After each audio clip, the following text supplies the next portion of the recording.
Iran क्या कर रहा है, कोनो जहाज जा रहा है उसको मार दे रहा है, वो अबे नहीं करेगा। पानी वाला जहाज हारमुज से क्यों जाता है? अब आपका कहना है कि सर ट्रेन लगा के इधर से क्यों नहीं भेज सकते हैं? रूस का कहना है कि भैया कुछ को तेल महंगा हो जाना चाहिए। देखो हर युद्ध का एक पैटर्न होता है, युद्ध एक खास रणनीति से लड़ी जाती है। फिलहाल गाजा में क्या करेगा देखिएगा ध्यान से। इन लोग को लग रहा था कि हम नहीं पिटाएंगे, इसको पीटने के बाद अब इनको पीटना चालू किया। इन लोग को पीट पाट के रद्द कर देगा, पारा पारी पिटाएंगे लोग। भारतीय सैनिक गए और हाइफा आजाद कराए तो लोग खाना लूटने गए तो वहीं में इजराइल गोली चला दिया। अब आपके मन में एक ख्याल आता होगा कि सर यहाँ से जाने वाले जहाजों को ईरान काहे मार रहा है, कितनी बड़ी सेना हो गई ईरान की। तो देखो ईरान को ये बात भली बात पता है कि देश कितनो चिल्ला ले। फिलिस्तीन के कितने पार्ट? 2 पार्ट हो गया। ये इधर वाला हो गया गाजा और इधर वाला हो गया आपका वेस्ट बैंक। इसका नाम रखा है वेस्ट बैंक और इसका नाम रख दिया गाजा। इसका नाम क्या रख दिया? गाजा। इसका नाम क्या रख दिया? गाजा। गाजा नाम रख दिया। देखो बाबू हम आपको पढ़ाए हैं, गाजा को यहाँ से शिफ्ट कर देगा कहाँ पर? सोमालिया में। गाजा को यहाँ से शिफ्ट करेगा कहाँ पर शिफ्ट करेगा बाबू? ये शिफ्ट करेगा सोमालिया में शिफ्ट करेगा। फिलहाल गाजा में क्या करेगा देखिएगा ध्यान से। फिलहाल गाजा में क्या करेगा सुनना ध्यान से। गाजा को क्लस्टर बनाएगा। क्लस्टर कैसे बनेगा? इसके बीच में 2 किलोमीटर चौड़ा एरिया कहेगा यहाँ कोई नहीं रहेगा, खाली रहना चाहिए, यहाँ खाली करेगा। फिर बीच में 2 किलोमीटर एरिया चौड़ा करके खाली रखेगा, यहाँ कोई नहीं रहना चाहिए। फिर 2 किलोमीटर एरिया चौड़ा करके कहेगा यहाँ कोई नहीं रहना चाहिए और फिर इस बॉर्डर पे कर देगा कोई नहीं रहना चाहिए। इनको ऐसे क्लस्टर में कर देगा, यहाँ पर बीचवा बीचवा में खाली कर देगा, चित काबरा बना देगा इनको, चित काबरा। फिर मार मार के इन लोग को भेज देगा सोमालिया में। तो ये हो गया गाजा। और ये जो है इन लोग को लग रहा था कि हम नहीं पिटाएंगे, इसको पीटने के बाद अब इनको पीटना चालू किया है। इन लोग को पीट पाट के रद्द कर देगा, पारा पारी पिटाएंगे लोग यहाँ पर। तो इसराइल की राजधानी जेरूसलम है और ये फलस्तीन जो बचा हुआ है इसकी राजधानी रमल्ला। रमल्ला का अर्थ होता है ऊंचा जमीन। रमल्ला का अर्थ होता है ऊंची जमीन। अरबी भाषा में रमल्ला का मतलब है ऊंची जमीन। तो यहाँ पहाड़ी एरिया है, थोड़ा सा ऊंचा एरिया है यहाँ पर। अब देखिए इस इसराइल का सबसे बड़ा शहर है तेल अवीव। इसराइल का सबसे बड़ा शहर का नाम है तेल अवीव। तेल अवीव, तेल अवीव। और इसका ऊपर में एक बंदरगाह हो गया हाइफा। यहाँ जगह है हाइफा, ऊपर में देखना हाइफा जगह होगा, मिल गया हाइफा, ये जगह है हाइफा। अब आपको जानकर ताज्जुब होगा, अंग्रेज हाइफा में हार गए थे तो भारतीय सैनिक अंग्रेजों के लिए लड़ाई लड़के उनको हाइफा जितवाए थे। अंग्रेज हाइफा हार चुके थे सब, अंग्रेज हाइफा हार चुके थे सब तुर्की से। तो हाइफा जब अंग्रेज हार गए तो भारतीय सैनिक गए और हाइफा आजाद कराए। सुभाष चंद्र बोस ने कहा कि रे ते अपने लिए काहे नहीं लड़ता है, ते ब्रिटेन के लिए काहे लड़ रहा है भाई, अपने लिए लड़। तो सुभाष चंद्र बोस बाद में समझा के लाए, नहीं तो भारतीय सैनिक अंग्रेजों के लिए लड़ रहा था, भारतीय सैनिक अंग्रेजों के लिए लड़ रहा था। आप अपने आप से एक बार सोच के देखिएगा, 1857 की क्रांति में जितने सैनिकों ने क्रांति किया, इससे पहले वो सैनिक ब्रिटेन की फौज में क्या कर रहे थे? हम ही भारतीयों को मार रहे थे लोग। वो तो धार्मिक एंगल आ गया, गाय और सुअर की चर्बी लग गई। अगर गाय और सुअर की चर्बी के जगह केमिकल यानी ग्रीस या मोबिल लगा रहता तो मेरे ख्याल से तो विद्रोह ही नहीं हुआ रहता। तो भारतीयों ने अंग्रेजों को भी खूब साथ दिया है, इसी वजह से तो शासन किया है। हाइफा हार गए थे सो अंग्रेज, भारत का सैनिक गया वहां पर। और ये तेल अवीव इसका सबसे बड़ा शहर है। वेस्ट बैंक तो हम आपको बता दिए यहाँ पे, बाकी इसके बहुत सारे शहर वगैरह होंगे। यहाँ आगे बढ़ते हम लोग। ये है जॉर्डन, ये देश है जॉर्डन। जॉर्डन की सीमा समुद्र से यहाँ पे छोटी सी लगती है, यहाँ पे समुद्र की सीमा यहाँ पे 26 किलोमीटर जॉर्डन की सीमा समुद्र से लगती है। जॉर्डन और इसराइल के बीच में ये एक समुद्र है जिसका नाम है मृत सागर। जॉर्डन और इसराइल के बीच में एक झील है, नाम है उसका मृत सागर, डेड सी, मृत सागर या डेड सी।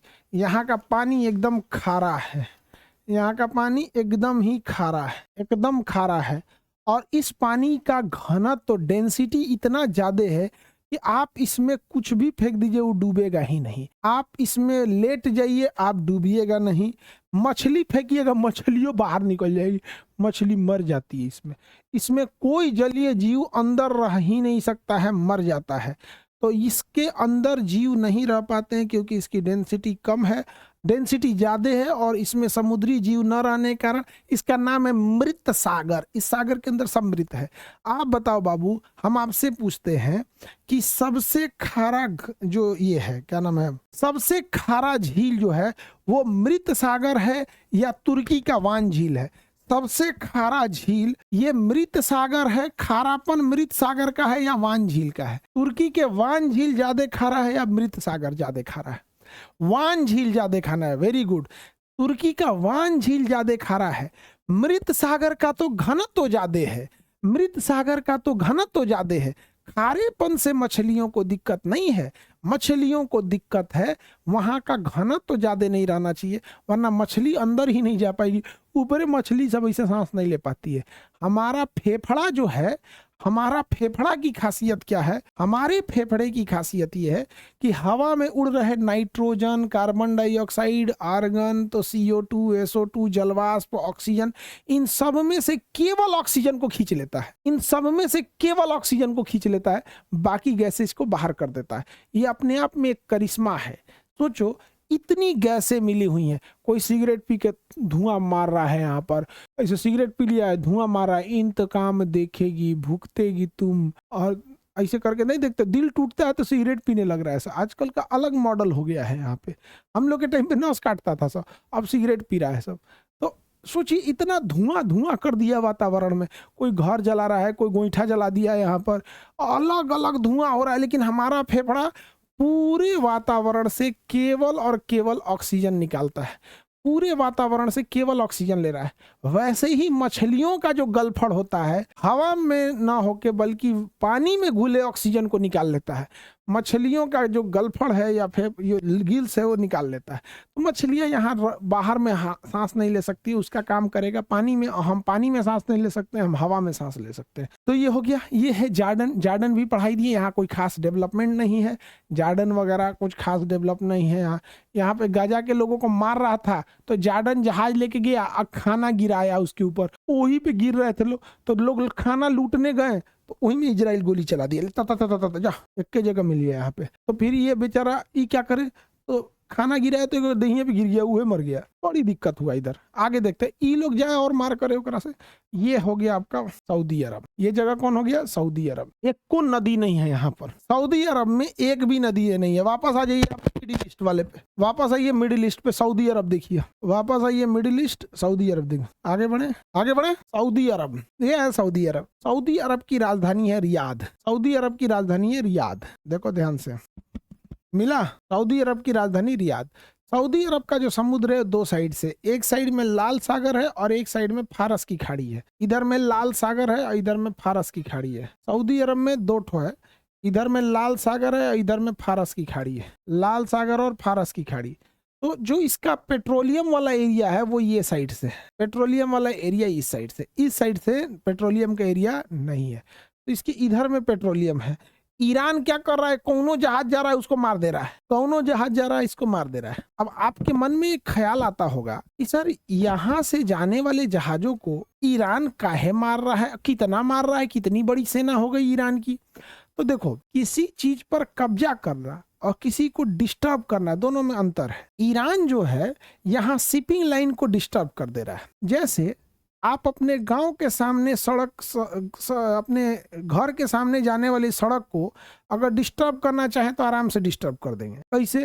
5 गो कटाहा कुत्ता पाल दीजिए, बड़का बड़का सांड 4 गो छोड़ दीजिए, कूड़ा कीचाहीन कर दीजिए और छत्ते पे चढ़ के ढेला चलाइए। देखिए उनने से कोनो जाने छोड़ देगा, आपके गली में जेबे नहीं करेगा। या जाहो सांड मार देता है, ढेला चला दे रहा हो, काट ले रहा है, मिर्चा झोंक दे रहा है छत्ते पे से, यहाँ पर गरिया रहा है, आप उनमें से जाना ही बंद कर दीजिएगा। ईरान जो है ना, ये ढेला चला दे रहा है, कभी मिसाइल मार दे रहा है, कभी गोली मार दे रहा है, कभी कुछ हो रहा है। तो जो ट्रांसपोर्ट करने वाले हैं लोग, वो लोग युद्ध करने थोड़े आया है भाई, वो युद्ध करने थोड़े आया है। और ईरान इसको भली भांति समझ रहा है, भाई तुम युद्ध करने आए हो ना, कितना दिन युद्ध करोगे, कितना दिन युद्ध करोगे? डिस्टर्ब करना तो जिंदगी भर डिस्टर्ब कर देंगे। युद्ध करना महंगा हो सकता है, युद्ध करने में खर्च आएगा, रणनीति आएगी, जान माल का खतरा होगा, बहुत पैसे लगेंगे। डिस्टर्ब करने में क्या जाता है? 100 जहाज में से 1 के ऊपर मिसाइल गिरा तो बाकी 99 भाग जाएगी। उस सेना थोड़े है कि आएगी मारने के लिए, नहीं समझे? शिपिंग जिसकी जहाज है, जहाज किसी और का रहता है, सामान किसी और का रहता है। अब जैसे मान के चलिए आप ही का ट्रक है, तो आपका ट्रक है तो सामान आपका थोड़ी है जी, ट्रक आपका है। अब आप कभी उसमें बालू लोड कीजिए, कब वो सब्जी लोड कीजिए, कब वो जानवर लोड कीजिए, आपकी मर्जी। अब पता चला कोनो गांव में मिसाइल हमला हो रहा है और उसी गांव से ऑर्डर आया कि 1 ट्रक सब्जी ले जाना है, तो आप क्या कहेंगे? रे तोरा सोचा तू नहीं, तोरा सब्जी का भाड़ा देगा 20,000 रुपया ट्रक का, अब मिसाइल हमारे ट्रकवा पे गिर गया, हमारे ट्रक में उड़ जाएगा 40 लाख का, हम ना जाएंगे? दूसरा ट्रक देखो, दूसरा ट्रक। तो ईरान को ये बात भली बात पता है कि देश कितनो चिल्ला ले, ये पानी वाली जो जहाजिया है ना, ये प्राइवेट आदमी का है, ये पानी वाली जहाज प्राइवेट आदमी का है, वो अबे नहीं करेगा। एमे हमको ज्यादा को मारने की जरूरत नहीं है। 500 जहाज में एक को मार के गिरा, बाकी सब भाग जाएगा। कहा तो नहीं, हमारा डूब जाएंगे, बैंक से लोन लिए हैं, EMI चलता है, डूब जाएंगे, भागो, हमको यहाँ से आना ही नहीं है। ईरान अलग लॉजिक चल रहा है। ईरान का कहना है युद्ध थोड़े लड़ना है भैया, हमको शिपिंग लाइन डिस्टर्ब कर देना है। अब आपके मन में आएगा कि ई ससुरा शिपिंग लाइन क्यों डिस्टर्ब कर रहा है? कुल मिल के इसको मार दिया सब। ईरान में सबसे खराब क्या हुआ, मिनाम स्कूल एक था, वहां पे 168 लड़कियों को मार दिया। लड़कियों की एज किसी का 5 साल 7 साल ऐसे था। दुनिया में देखो दोगलई क्या है, कोई उसको आतंकवादी नहीं कह रहा है भाई। अब इससे बड़ा आतंकवादी हमला क्या होगा? किसी स्कूल पर छोटी बच्चियों को मिसाइल से हमला कर दे, उससे बड़ा आतंकवादी हमला क्या होगा? तो आतंकवादी उसको नहीं कह रहा है। जलियांवाला बाग में गोली मार दिया, फिर इससे बड़ा आतंकवादी क्या होगा? 40 लाख लोगों को महारानी, इंग्लैंड की महारानी बंगाल का सारा अनाज खींच के लेके चली गई, सारे किसानों को गोली मार दिया गया, उनके घरों से अनाज की एक एक बोरियां निकाल के सेकेंड वर्ल्ड वार के सैनिकों को भेज दिया गया। अकेले बंगाल में 40 लाख से ज्यादा लोग भूख से मरे थे। उन्हें आप आतंकवादी ही नहीं कहते, समझ में आया? याद रखिएगा, बंदूक लिया आतंकवादी से ज्यादा खतरनाक, कलम लिए ये जो यूरोप वाले बैठे हैं, नाटो, UNO या महारानी, ये सब जो है सब जिसको देशों को गुलाम बनाई सब। आप बताइए, अंग्रेजों की गुलामी ने हमें कितना काटा? जलियांवाला बाग में मारा, हर एक विद्रोह में मारा, झांसी की रानी को मारा, भूख से मारा। इस मारने के बाद अफगानिस्तान बनाया, इस मारने के बाद पाकिस्तान बनाया, फिर बांग्लादेश बनाया, फिर म्यांमार बनाया, फिर भी ये आतंकवादी नहीं कहलाते हैं सब, फिर भी ये आतंकवादी नहीं कहलाते हैं सब। अपने आप से जरा सोच के देखो कि यार तुमने लाखों लोगों को तो भारत पाकिस्तान के विभाजन में कटवा दिया। आज अफगानिस्तान हमारे देश का हिस्सा रहता तो आज हमारा अफगानिस्तान को आज तालिबान कैप्चर कर दिया। पाकिस्तान में आज गली गली में आतंकवादी घूम रहा है सब।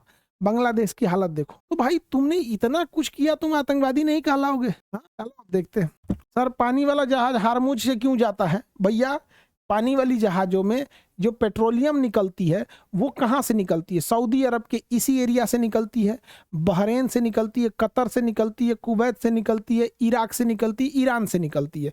इन सब लोग की मजबूरी है इधर से ही जाना। अब आपका कहना है कि सर ट्रेन लगा के इधर से क्यों नहीं भेज सकते हैं? ट्रेन लगा के बेशक भेज सकते हो, फिर पेट्रोल महंगा हो जाएगा। ईरान का यही कहना है महंगा हो जाए।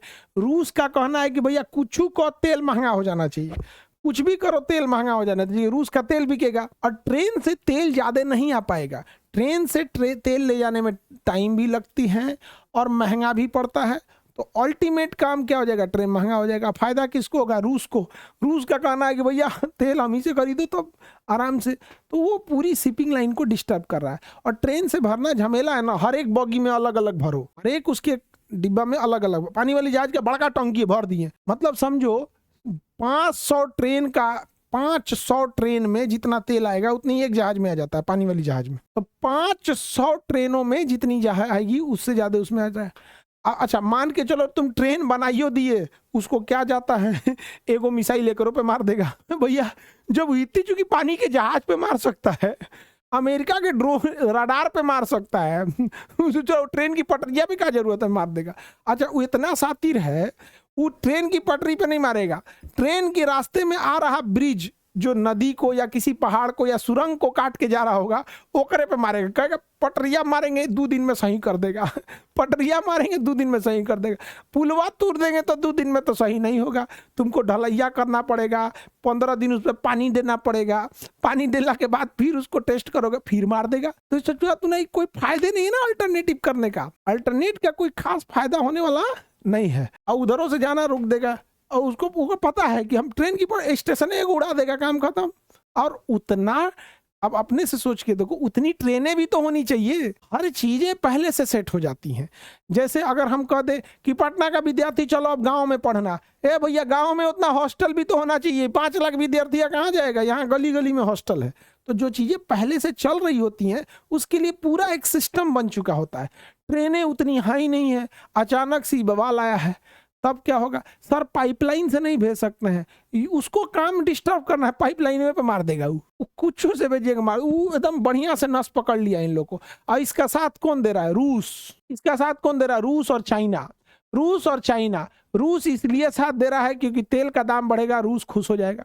चाइना का कहना है भाई तेल का दाम बढ़ाओ, हमको उसी रेट पे देना। ईरान कह रहा है कि चाइना तुम टेंशन नहीं ले, तुमको हम उसी रेट पे देंगे, तुमको हम उसी रेट पे देंगे, तुमको नहीं बढ़ाएंगे, बाकी सब जगह बढ़ा देंगे। हम लोग का हो गया दिक्कत कि हम लोग इस लड़ाई में अमेरिका और इजराइल के साथ हो गए।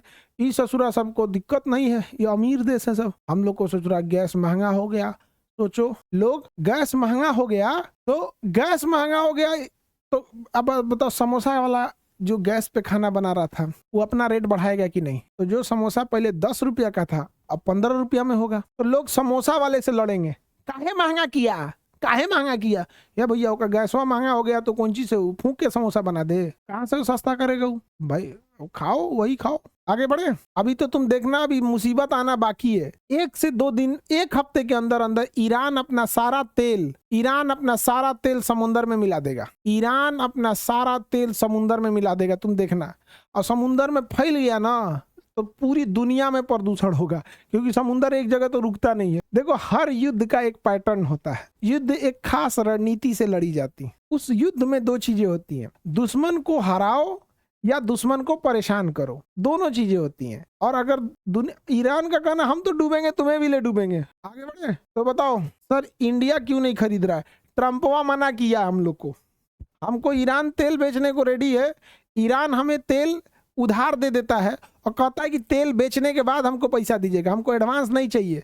भाई तेल खरीदिए, इंश्योरेंस भी हम देंगे, पहुंचा भी हम ही देंगे, तेल बना के बेच दीजिएगा और जब बिक जाएगा तब पैसा दीजिएगा। लेकिन ट्रंप कहता नहीं खरीदो। हम लोग ट्रंप की, अमेरिका दादागिरी दिखाता है और हमारी मजबूरी है। ऐसा नहीं है कि हमने शौक से किया है, या ऐसा नहीं कि मोदी जी को शौक लगा है या मनमोहन सिंह को शौक लगा है, इन दोनों को टॉर्चर किया था, समझा गया। मनमोहन सिंह और मोदी जी दोनों को मना किया है। अगर आपको लगता है कि नहीं मनमोहन सिंह ज्यादा ताकतवर थे तो उनसे पूछिएगा, वो भी ईरान से तेल खरीदते थे, उन्हीं के समय मना कराया। मोदी जी भी ट्राई किए, ईरान दौरे पे भी गए थे, इनको भी मना किए, दोनों को मना किया था, दोनों को। अटल बिहारी वाजपेयी के समय, अटल बिहारी वाजपेयी अलग लेवल का आदमी थे। अमेरिका ने कहा परमाणु बम मत लगाओ, 5 को परीक्षण कर दिया, मना करेगा 5 को करेंगे, समझे। क्योंकि अटल बिहारी वाजपेयी के साथ कौन दे रहा था, एपीजे अब्दुल कलाम। एपीजे अब्दुल कलाम कहेंगे हम पीछे से बम बनाते रहेंगे, आप चलाते रहिए। अटल बिहारी वाजपेयी ने कहा कलाम साहब से कि बम में कोई कमी नहीं ना होगा, आप लड़ाई बोलिए, हम इधर से बनाते रह रहे हैं। तो कहा कि ठीक है, मारे सोचा परमाणु बम बना, कारगिल की लड़ाई में चढ़ गए अटल बिहारी वाजपेयी, हो गया। सर बैरल क्या होता है, बैरल माने ड्राम, बैरल माने ड्राम। 159 लीटर वाले ड्राम को बैरल बोला जाता है, 159 लीटर वाले को बैरल कहा जाता है। आगे बढ़े, किसी को दिक्कत तो सऊदी अरब, ईरान, इस सब का लड़ाई उड़ाई का मैटर तो समझ ही रहे हो बाबू, ध्यान से देखो। सऊदी अरब का पेट्रोलियम एरिया इधर है, सऊदी अरब के इस, मेरी ओर देखो सब लोग, look at me, look towards me, look on this black, look at this panel. Saudi Arab का लाल सागर के पास एक बहुत बड़ा शहर है जद्दा, सऊदी अरब के लाल सागर के पास बहुत बड़ा शहर है जद्दा। देखिए जद्दा मिला कि नहीं मिला, जद्दा मिला कि नहीं मिला, सऊदी अरब का बहुत बड़ा शहर है जद्दा। जितने लोगों को हज करना होता है पूरी दुनिया से, इंडिया से, पाकिस्तान से, अफगानिस्तान से, ईरान से, तुर्कमेनिस्तान से, कुवैत से, कतर से, दुबई से, ओमान से, यूएई, इधर से, यहाँ से, जॉर्डन से, सब लोग हज करने कहाँ जाते हैं, मक्का मदीना। हज करने लोग कहाँ जाते हैं, मक्का मदीना। हज करने कहाँ जाते हैं, तो मक्का मदीना जाते हैं, समझ में आ गया। हज करने लोग मक्का मदीना। किस एयरपोर्ट पे उतरते हैं, जद्दा एयरपोर्ट पे उतरते हैं। यहीं पर एक शहर है मक्का और एक शहर है मदीना। यहाँ है मक्का और यहाँ है मदीना। ये हो गया मक्का और ये हो गया मदीना। तो मक्का मदीना दोनों शहर हैं, ये हज यात्रा के लिए यहाँ है। मक्का में काबा है जहाँ मुस्लिम लोग सर करके नमाज पढ़ते हैं। मुस्लिम लोग जो सर करते हैं, अपना चेहरा रुख किधर की ओर करते नमाज पढ़ते हैं, मक्का की ओर करके नमाज पढ़ते हैं। यानी हिंदुस्तान का जो भी इंसान नमाज पढ़ेगा तो उसका सर किधर रहेगा, मक्का की ओर रहेगा। उसका सर किधर की ओर रहेगा, मक्का की ओर रहेगा। इंडिया का जो भी आदमी नमाज पढ़ेगा तो उसका सर मक्का की तरफ रहेगा, यानी वेस्ट डायरेक्शन में रहेगा। लेकिन इराक का आदमी, सीरिया का आदमी, तुर्की का आदमी नमाज पढ़ेगा तो उसका डायरेक्शन साउथ की ओर रहेगा। मिस्र का आदमी नमाज पढ़ेगा तो उसका डायरेक्शन ईस्ट की ओर रहेगा, ईस्ट की ओर। इथियोपिया का आदमी नमाज पढ़ेगा तो उसका डायरेक्शन नॉर्थ की ओर रहेगा, नॉर्थ की ओर। सऊदी अरब का आदमी नमाज पढ़ेगा तो किस डायरेक्शन में हो भैया, देख लो, इधर ही मक्का की ओर ही होना चाहिए। किबला बोलते हैं, किबला, किबला समझ में आ गया, किबला बोलते हैं, झुक के उधर ही नमाज पढ़ते हैं। समझ में आ गया कि नहीं आ गया, किबला जिधर झुक के हम क्या करते हैं, नमाज पढ़ते हैं। आजकल हीरो हीरोइन सब ऐसा गाना बना रहा है, सब एगो हीरो गाना गया था, मेरा रूह भी तू, मेरी जिस्म भी तू, मेरी जान भी तू, मेरा किबला भी तू, मैंने तोरे ओर से झुकबे करेंगे, उन्हीं झुकबे, किबला भी तू। तो नहीं समझ में आ गया कि नहीं आ गया। आजकल गाना गा रहा है, एकदम चढ़ा दे रहा है, लड़की को बुझाइए नहीं रहा है किबला मने होता क्या है, उसको ही नहीं बुझा रहा है किबला मने क्या होता है। लेकिन हाँ, खुश, हमारा तारीफ हुआ है, बस दो चार गो लाइन मिला ली, मेरी जान भी तू, शौक भी तू, और उसके बाद किबला भी तू, उसको लगा हाँ हमारे ही बारे में बोल रहा है, अच्छा अच्छा तारीफ करो, खूब तारीफ। कहा जी ने क्या मजा आता है इन सब को तारीफ सुनने में, हाँ कितना मानता है, हम ही को कह रहा है। यमन है, इसकी राजधानी है सना, इसकी राजधानी है सना। यमन जो है, अब एक चीज गौर करके देखिएगा, यमन भी है ईरान से समर्थित देश है, ईरान समर्थित देश है यमन। ईरान ने यमन के हूती विद्रोहियों को मिसाइल दे रखे हैं, बैलिस्टिक मिसाइल, हूती विद्रोहियों को बैलिस्टिक मिसाइल दे रखा है। अब वो कहते हैं कि अगर तेल इधर से ले गया तो एक काम कर, तुम ई रास्ता को भी बंद कर देना। अब ई पतरका रास्ता का नाम है बाब अल मंदेब, ईरान कहता हम हैकरा बंद कर दिए हैं, ले उनका काम है तेल को महंगा कर देना, तेल महंगा कर दिए। अब पूरी दुनिया पंचायती कर रही है अमेरिका से, अरे छोड़ रे बकलोलवा, कहीं का पूरा तेल महंगा हो गया है, छोड़ दे बकलोलवा, पूरा का पूरा तेल महंगा हो गया है। समझ में आ गया कि नहीं आ गया। ओमान की राजधानी मस्कत। अब यहां से लेके यहां तक पूरा ओमान की खाड़ी डिस्टर्ब है, यहां से जहाज लेके अगर यहां से गुजर भी जाएंगे, जब तक पानी वाली जहाज पार नहीं कर जाए, किस कोना से मिसाइल मार देगा ये किसी को नहीं पता। एक कहीं कोना से मारेगा, सब आदमी भाग जाएगा इधर से, इधरों से मार सकता है, कहीं से मार सकता है। अब आप 2500 किलोमीटर तक आप सिक्योरिटी नहीं ना दे पाइएगा जी कंटिन्यूअस, बहुत दिक्कत होता है।